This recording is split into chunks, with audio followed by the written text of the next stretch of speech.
Hello and welcome back to my Verdance budget deck tech. We are 1 month after the last one. I did not think I'd be doing it again so soon, but what a difference the month has made. They have banned the hat, which is a big blow to the deck, but they have reprinted Felling and Plough, which has dragged their value down massively. At the time of me recording this, Felling is coming in at, I think, about the £15 mark. I think that equates to about $18. The goal when I built this first time was to see what you could put together for under £50. I have stuck to that. This came in at 49 this morning, and that is assuming you are paying for all the commons. If you can raid someone's local bulk, I think you can probably pull most of this deck out of someone's, worthless Rosetta commons. Something I would just make as a mention is if you are watching this more as a curiosity piece rather than trying to build your first deck, this is a really good assortment of stuff that you could pull together and give to somebody, wherein the only thing they'd need to go and find is, the Fellings and the Rampants. Everything else is, I believe, common. Or rare, and rare is common as far as I'm concerned. None of it holds real value. I think it's a really, really good kind of here you can learn to play off this kind of deal.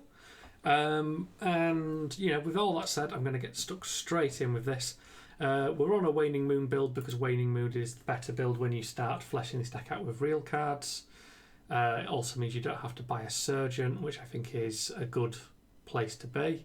The Waning Moon doesn't do that much, but you want a weapon and it does something. The equipment, 2 pieces of blade back there because it's good. We went with Helm of Ligman Vitae and Well Grounded because they are Earth cards. And pretty much only for that reason. I don't think either of them stay when you start investing money, but they'll do for now. They are basically cheap and free. And that's what really, really matters. Them being Earth means that when you crack them, you get an easier time decomposing. And I think that is a big positive for this deck because, being that bit cheaper, it's not as consistent. And trying to claw that consistency back is pretty good. The main deck is pretty easygoing. It contains a lot of stuff that you're just going to keep in the deck. So we're running red and blue fruits because they're good and they make it into most Verdance decks. We're running red rootbound carapace because, again, it's an absolute staple. We've got a full set of red and blue cadaverous tillings. The red tillings tend to make it into most decks these days, sometimes only 2 of, but the point being, you'll have a set ready for playing. The blue ones are seeing less play, but they're still decent. And again, it's really not an expenditure. They will cost you pence or they'll be free from someone. And they keep the consistency of this deck going by giving you another decompose card. So if you draw, if that's your only attack and you draw it with another blue, you've still got something to hit them for 6 with. It's main decking Summer's Fall. That is because it doesn't have Plough Under. These will drop to the board immediately once you invest in Plough Under. Ploughs are going to run you like another £15, so they're a pretty cheap first upgrade at the moment. I really hope the prices hold low because it will keep this deck a really good budget option for people. But, just sort of wanted to call it out. Like, they are filling in a gap for Plough, and Plough would be better. We're on 3 Sink Belows, and we are also on 3 34 Scenes. 34 Scene is basically going to be your bread and butter for your last D-React. I had a little think about whether or not to recommend these in the deck list, but if you are here, you are at a beginning place, I assume, and you are not going to want to drop the very high price point on Shelter from the Storm. These are the next best card, I think. They will let you, mirror real competitive decks in that they are still a 4-block defense reaction. Opt 1 is actually pretty nice. Verdance quite likes it. I have considered running these over Sink Below a couple of times because they're perfectly good. So, I think picking up a set of these is a really good grab. You're not going to regret it long term. We've replaced out some of the other just really expensive stuff with things like Fiendel's Fighting Spirit. This is in here because it's essentially a 3-block because it gains you a life when you block with it, so it's nice in that regard. But on the attack, when your ability is turned on, this ability, it's 9 value because it hits for 7 and you gain a life and they take a damage. So, a 2-card 9 is very efficient once you're rolling with this stuff. So to me, this seemed like a shoe-in for a budget deck. You'd replace it immediately if you were investing big money in. If you're never planning to invest big money, maybe you keep it forever. Who knows? But I will have some suggestions for what this probably would get cut for when you start thinking, do I want to spend more? And, my big hope with this is that really, this deck is strong enough on its build, I think, that you don't have to spend more. If you just want to be in that casual spot, play this game, not get, bogged down in the big finances that this game can demand, I think this could stay forever. But, I'm going to discuss sort of how to spend money at the end of this once I've covered the deck itself. So, in terms of like other expenditure, we spent a little bit of your cash on Rampant Growths. This basically opens up the deck to be able to do its combo stuff. It means it can play a slower game and kind of still win. Gives it quite good win odds into things like Guardians because they spend a lot of time just slowly trading with you. And again, for a budget deck, basically having like probably about 30% of the heroes in the game being relatively slow gives it a really big leg up on them. You tend to play a combo with them where you play out these healing potions that we've put in.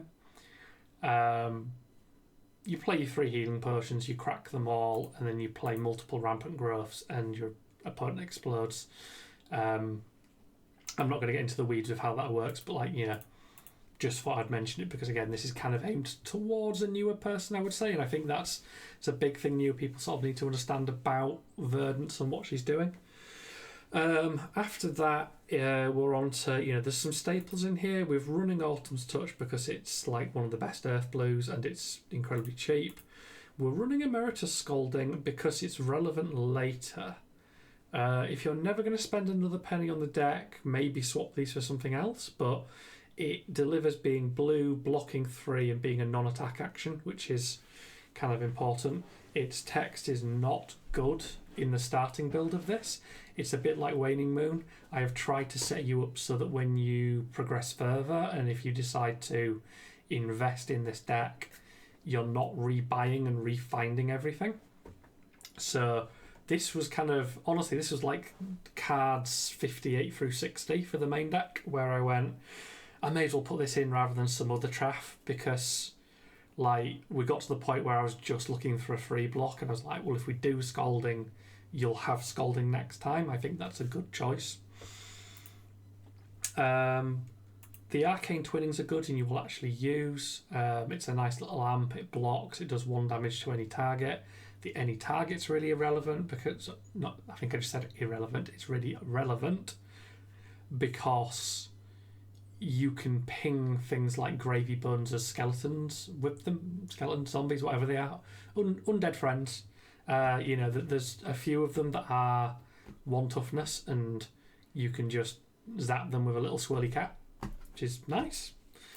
We've got Splicing in for a similar reason. I focused it on being Rosetta cards that I chose for the filler, because that way you can turn around to somebody, or if you're building this for someone else, you know where to rummage. It is mostly focused in the Rosetta booster chaff. So someone somewhere will have a big pile of this for free. Splicing is reasonable. It's got the amp thing. It's got the free block. It's blue. It can do a little bit of pinging. So, if you pitch a blue and play the Splicing, you can do 4 damage of it in Waning Moon. It's not good, but it might finish a game. We're at that sort of level of, well, what else you put in the deck? And when we're on the cheap cards, this does it. It's here to block with more than anything else. The last filler, and I will stress this is definitely filler, is these Etchings of Arcana. We've put them in because they do something with a sigil, and we put these sigils in because they're the only way you can really get an embodiment, and they're another earth card, and I felt like the deck just needed a tiny bit more earth in its most budget form. Sacrifices have to be made for consistency when you are when you are trying to build on the cheap, and this was the sacrifice I made that I thought, this is nice and cheap, it's in your Rosetta box, which I think is again a really good thing. It does a tiny combo with the other stuff that you might maybe get it back from an Etchings, which is better than not. It's not good, don't get me wrong, I'm not telling you it's a mind-blowing combo. What I'm telling you is it's the best we're working with while we're trying to keep the price down. And the last thing is, these are complete filler. Pick anything you want that is blue and blocks the free. Just anything. I chose Snapback because you could play it for an extra 1 arcane damage and it might do something. It could be anything. It's just not going to matter. So I just really want to stress that. Your splicings aren't super important, but they're good. But your Sigil of Earth, your Etchings of Arcana, and your Snapbacks, do not worry if you can't find them. Grab anything that looks like them, it will do. I didn't want to make a big list of every blue 0 cost 1 arcane wizard spell going and say any of these, but any of those. Pulls down to the inventory. We've got 3 pieces of Null Rune. It's the ones that aren't the boots for 2 reasons. One, that when you swap to needing Arcane Barrier, the boots still do something because they prevent arcane damage, so you may as well use up your other slots. And 2, because if you are upgrading it, boots is the first thing you're going to swap, I think. The rest of your inventory is some Calming Breezes, which are good into Syndra. So you probably bring them in while you take your Healing Potion and Rampant Growths out. There's some Outeds, which again are Hunter's Draft Chaff. Very easy to pick up.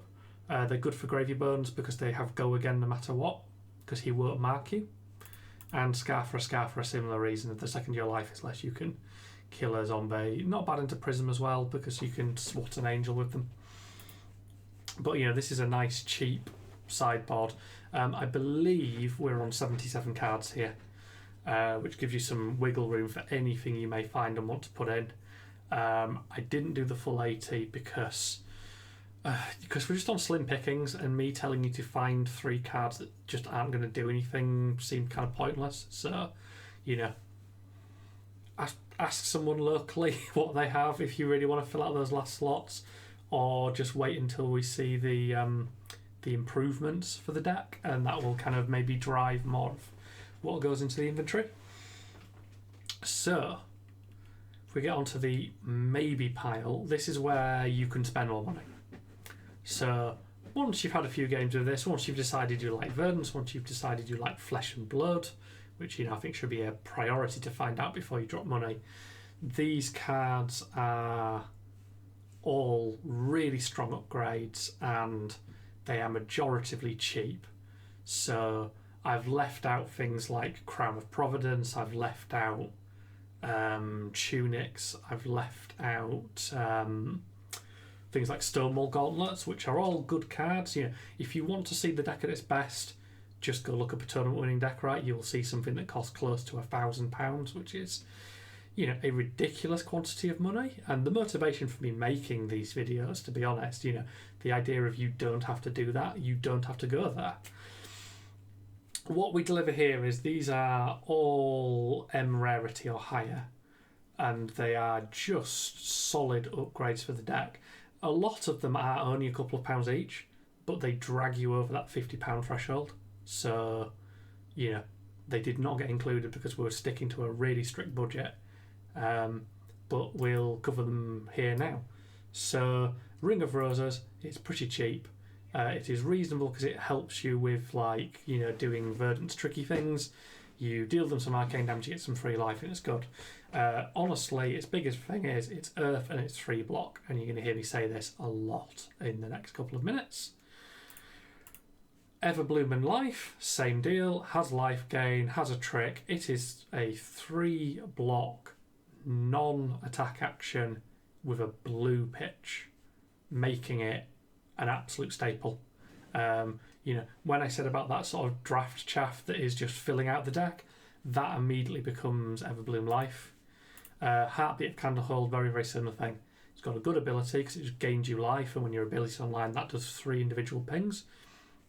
But more importantly, Earth, 3 block, non-attack, blue pitch. These cards make up your blues. When I say about, snapback, sigil, etchings being your first cuts, this is what's going in their place for the most part. Once you've got that stuff in, this is Verdance's new card from the latest set. I think these are running about £4, so again, nice and cheap at the moment, but just pushing over that £50 threshold on which I built this deck. I would say they're another great first pickup. I would pick up the blue cards first, but these would probably be right up there with them. It's just a big arcane spell.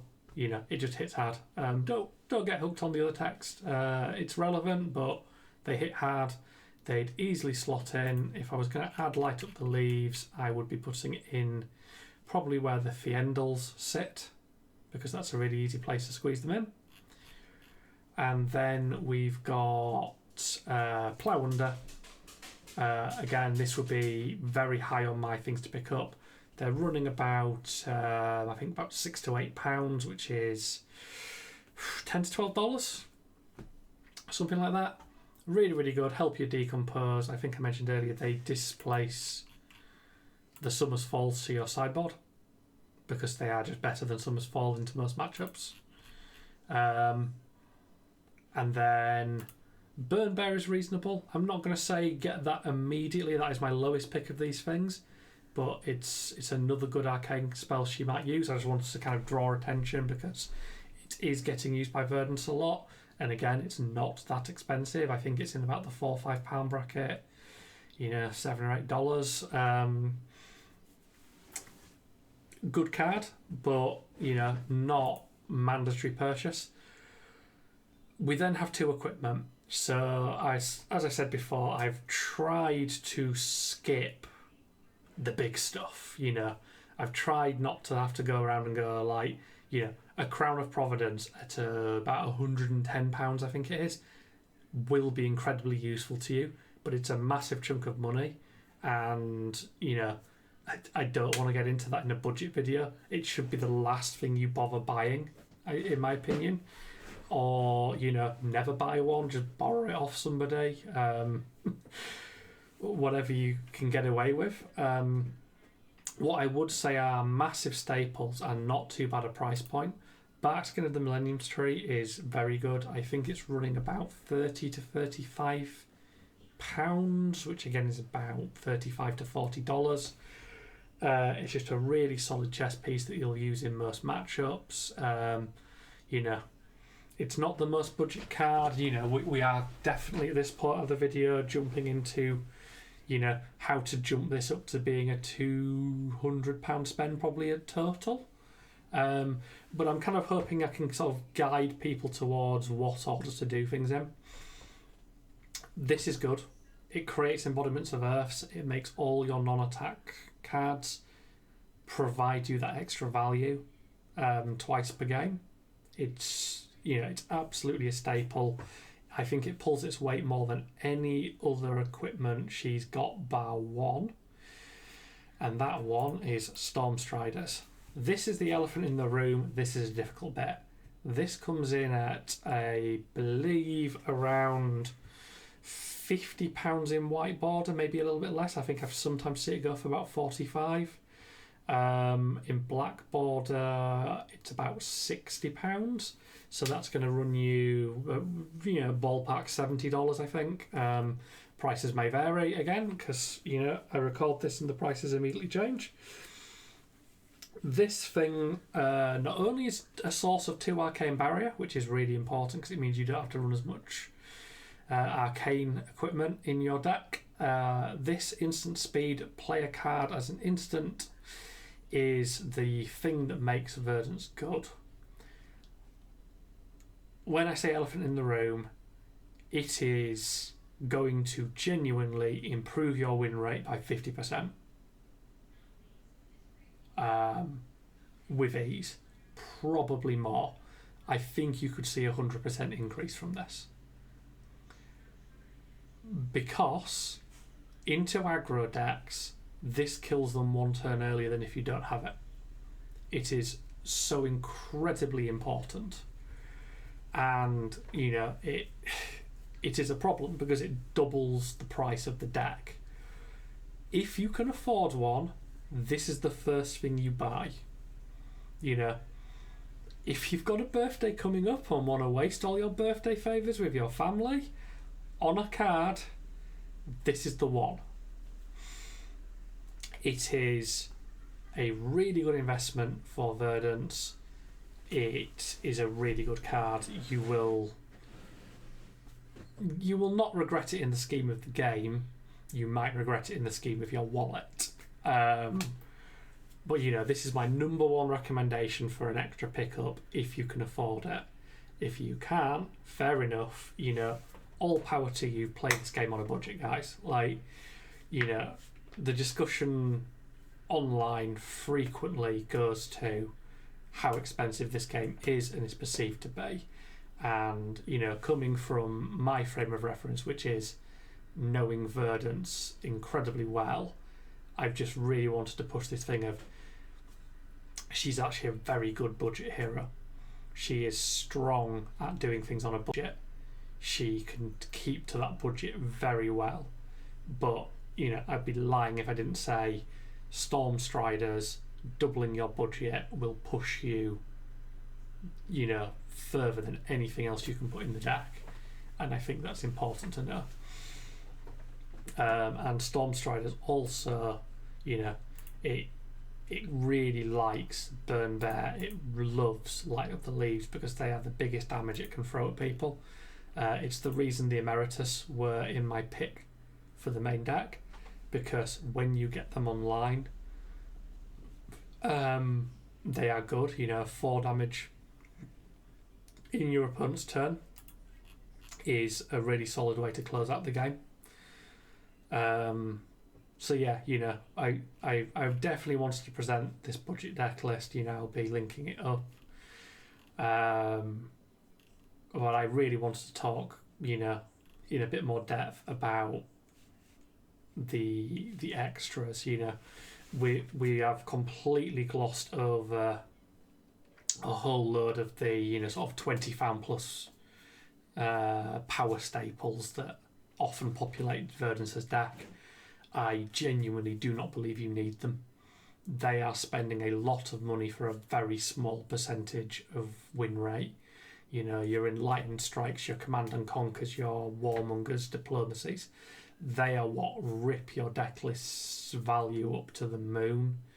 Your Crown of Providence, and things like that. You know, these are where you're just bolting on, you know, £100/$dollars at a time for a very small percentage margin that gets far too much airtime from people because we talk about the game from a competitive place. And, you know, if you're going to your local armories, you do not need to get that deep. And, you know, that's basically my closing statement, right? Play this to the budget you are happy with. You know, if you've got £1,000 lying around and you don't have anything better to do with it, go crazy. And you did not need to sit through this video. If you have £50 spare and would love to try this game, I'm saying this is the list for you. So, you know, I hope people enjoyed this little sojourn through budget Verdance. I'm hoping I don't have to revise it anytime soon. And I will see you in the next video.